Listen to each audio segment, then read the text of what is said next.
मालेगाव शहरात पुन्हा एकदा संतापजनक आणि मन हेलावून टाकणारी घटना उघडकीस आली आहे.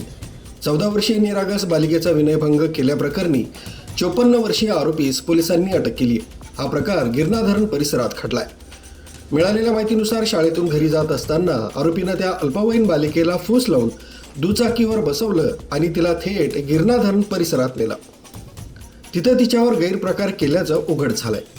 परिसरातील काही नागरिकांना हा संशयास्पद प्रकार जाणवताच त्यांनी तत्काळ धाव घेत आरोपीला पकडलं आणि पोलिसांच्या ताब्यात दिलंय. घटनेनंतर धास्तावलेल्या त्या बालिकेची वैद्यकीय तपासणी करण्यात आली.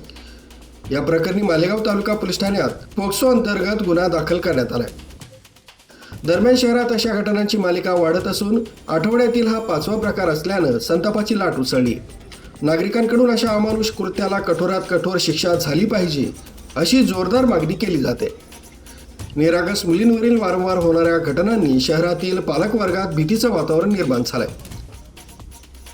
मुलींच्या सुरक्षेबाबत गंभीर प्रश्नचिन्ह उभे राहिले.